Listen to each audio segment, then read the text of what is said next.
Welcome to our channel, where we bring the most bone-chilling stories from the depths of Reddit's darkest corners. Join us as we explore the eerie tales that keep you up at night. If you like what you hear, please hit the subscribe button and turn on the notifications to never miss a spine-tingling story.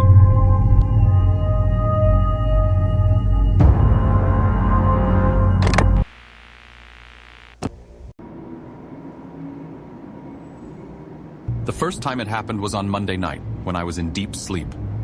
I woke up to the cacophony of footsteps outside my home and my phone ringing loudly right beside my face, where the bedside table was.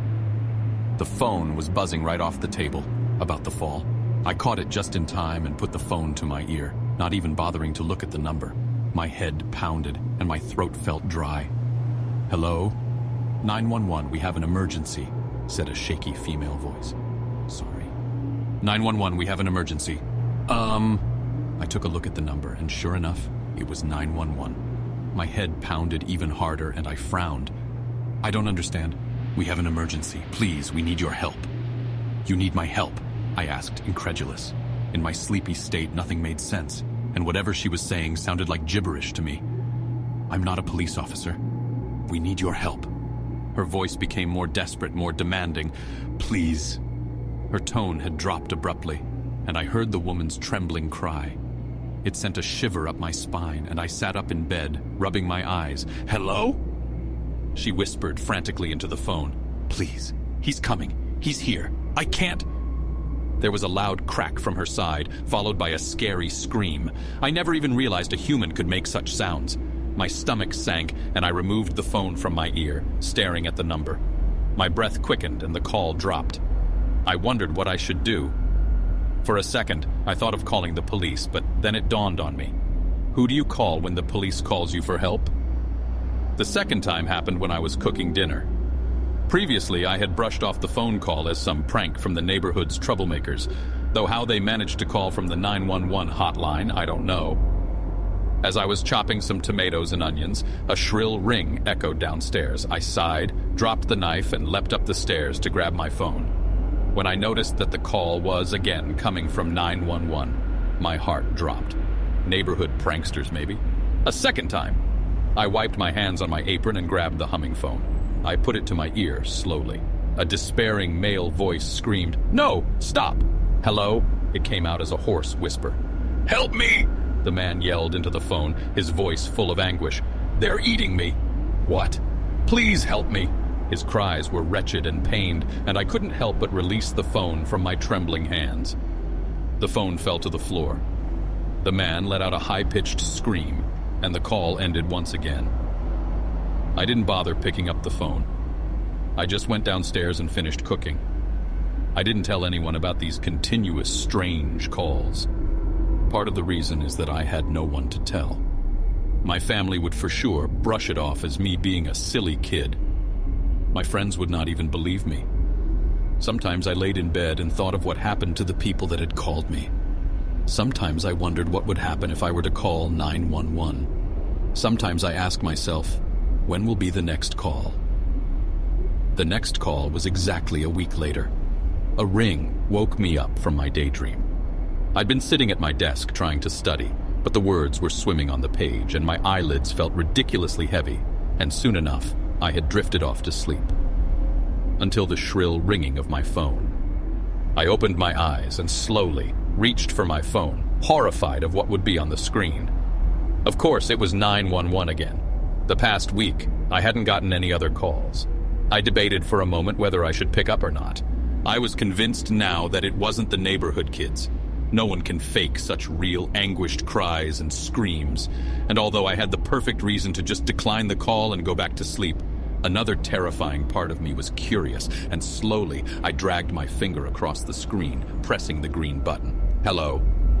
I was greeted by nothing but a piercing, blood-curdling scream from the other side. It was so loud and ear-splitting that I physically jerked in my seat. "God save me!" a child cried on the line. She sounded about 8 or 9, and I felt my throat compressing, my stomach tying itself in knots. "God save me, please!" I heard her pleads, followed by a very loud sound of slicing, something wet and sticky leaking across the floor. A dark part of me already knew that it was blood. For a moment, I listened in silence to the other side. The girl was gone. I heard heavy, raspy breathing. Then the call ended abruptly. I opened up the back of my phone, removed my number card, and buried my phone deep under my clothes in the wardrobe. I told myself that no matter what, I was not going to pick up next time. My mind was always cloudy and busy, and I felt the effects of the stress a week later. No sleep, no focus, no appetite. But at least no one was calling. One day, I decided that more than anything, I needed a chilly, fresh morning run. So, as the clock ticked 5 a.m., I got into my workout clothes and filled up my water bottle. I stepped outside into the coldness and took a deep breath. I was determined to forget about the awful calls and give myself a break. I began with a slow jog, then began running. It felt good. The crisp air biting at my skin, my feet making contact with the earth, my body moving. I stopped after a while, breathless, to take a sip of water. As I was drinking, I noticed a very tall man at the corner of the street by the cafe. He was taller than an average man, maybe by 5 or 6 inches. He was lanky and seemed to be woozy by the look of him. I couldn't see his face clearly, but something about him gave me the creeps. I turned to go in the other direction when I heard his deep, wobbly voice call, "Hey, excuse me." I began walking quickly, ready to take off running were he to approach me any closer. I looked around. No one was out at such a time. I felt uneasy and began jogging away from the man. I made the mistake of looking behind myself a few minutes into the race. The man was following me, running quite fast. His arms were sat awkwardly by his sides, and the earth seemed to shake every time he took a step. My heart racing, I began running, turning the corner in an attempt to confuse him. My bottle fell out of my hand and clunked to the floor. He began running too, the ground shaking thunderously under his feet. His face was even more chilling, I realized, to my horror. He had facial features, just abnormal ones. Skin a little too pale, eyes a little too gaunt, mouth a little too stretched. It made everything 100 times worse, because not only was I being followed by a man twice my size, but the man also looked like he stepped out of a disturbing, scary movie. I decided it wasn't best to go home and lock the doors. God knows how much strength that man possessed, and how much my locks can really take. Plus, it isn't very smart to have him know my exact address, and so I turned in the other direction, leading him away from my safety. The closest police station was a mile away, and I didn't have my phone to call anybody. I tried a few stores, looking behind myself in a hurry to find the man still behind me, but no luck. All doors were locked, all windows closed, all lights off. Every store, every cafe, every house. No one answered their doors, and I didn't see anyone outside. Very unusual, because normally at this time people would be out walking their dogs, hurrying to bus stops, or going for morning runs. It made my stomach turn, as if everyone was in on some horrible joke that I didn't know about.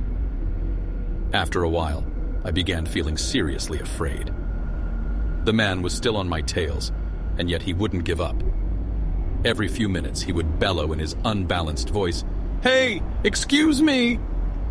Even the sound of his shrill voice scared me. I stopped for a moment to catch my breath. We'd been running for what seemed like hours now. I wondered what he'd do if he reached me, and that kicked in the adrenaline, and I began running again. I cursed myself for leaving my phone at home and, even worse, taking out the number card. Soon, I spotted a KX telephone box by the side of the road, near what seemed to be an empty restaurant. Not daring to look over my shoulder, I ducked into the tiny space just as the man reached me. I locked the door and he began pounding aggressively, his face skeletal and monstrous looking. My heart pounded at the sight of him. I grabbed the telephone, dialed 911, and put the phone to my ear, praying. The man was pounding on the glass so hard that I thought it'd shatter right then and there. I took a deep breath as someone picked up on the second ring. "Hi, who's this?"